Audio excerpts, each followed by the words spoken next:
This is one of Mexico's most unique youth cultures.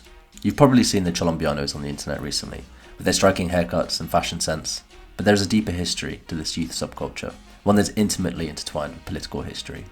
This is their story.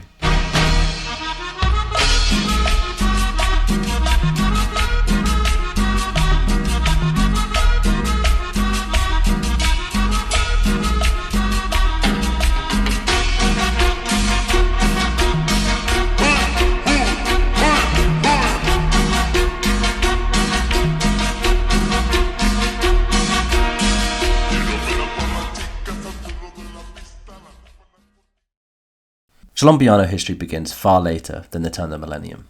To trace this subculture's beginnings, we've got to start with the prohibition of drugs that began in the 1900s, in the latter half of the 20th century.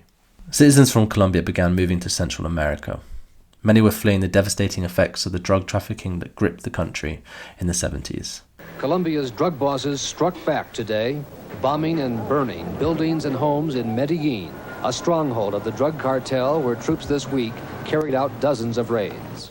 Among the first targets, the party headquarters of the late Senator Luis Galan, who was murdered by drug assassins last week.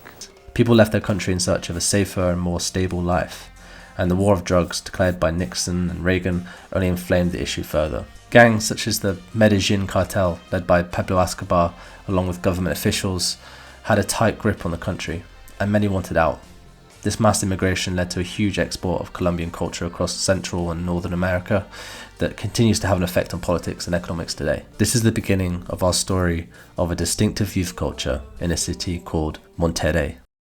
By the early 2000s, the Colombians who fled to Mexico under the protection of political asylum had settled and begun a new life. And the records brought up by the Colombians, mostly cumbia, and the cholo fashion of the city, became a cultural melting pot which created the distinctive style of the Cholombianos. With their slicked, spiked to partly shaven hair to snapbacks and trucker hats that obscure their hairstyles as to avoid attention from police on the streets, their look is completely captivating. Christian imagery is also used consistently in their style, such as the use of angels or the version of Guadalupe on shirts and hoodies and caps.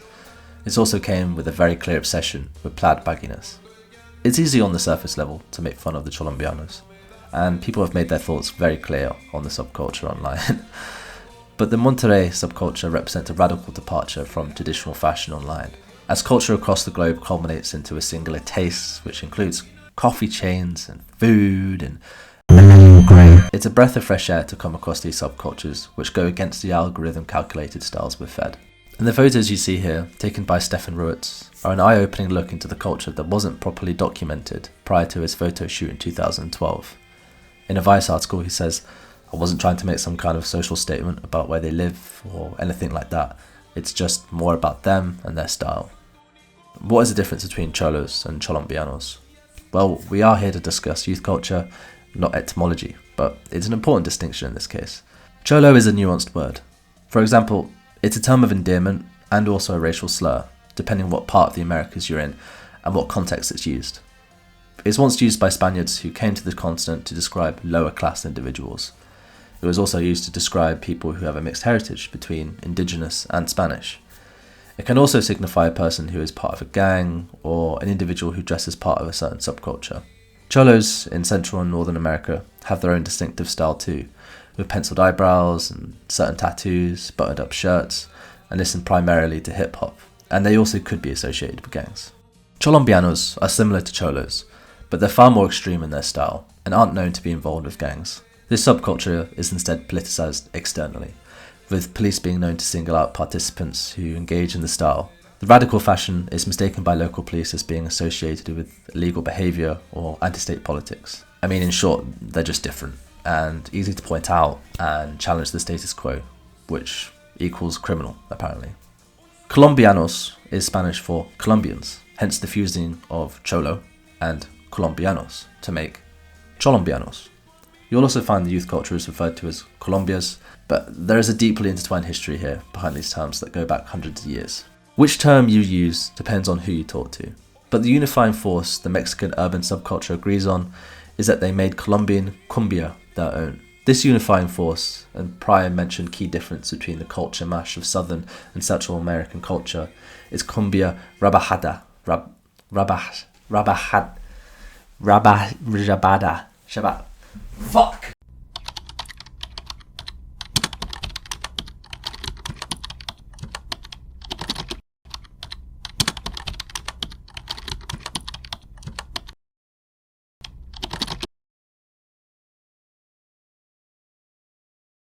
Cumbia rebajada.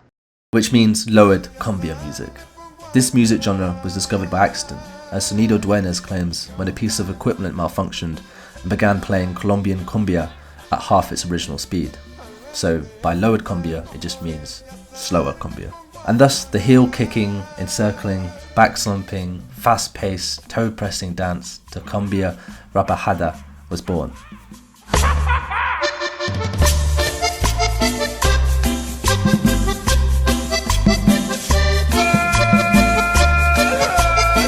As it's the early mid-2000s, fast fashion hadn't taken full force yet, which meant every outfit worn in the subculture was truly unique.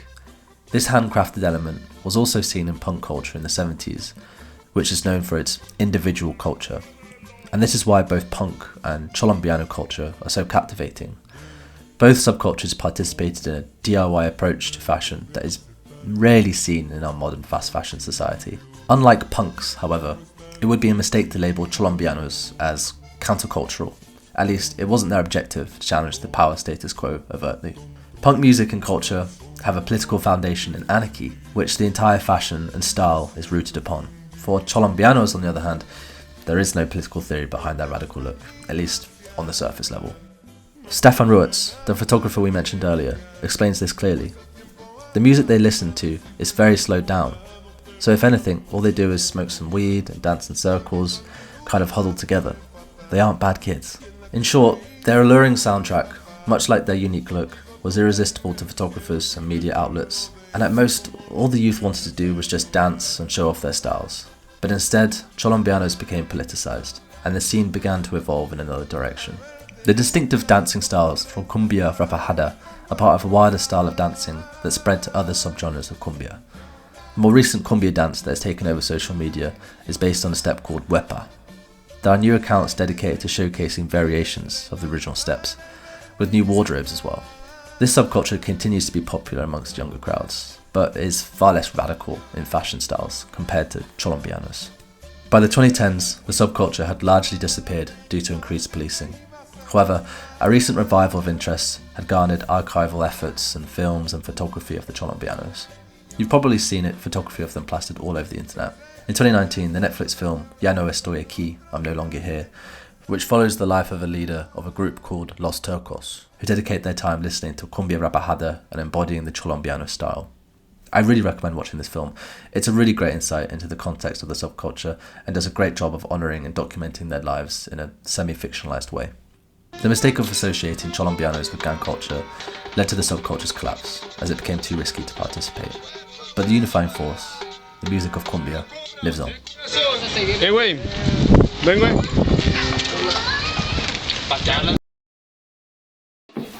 Thank you for watching this video on Cholombiano subculture. If you know of any subcultures that we should cover next, let us know.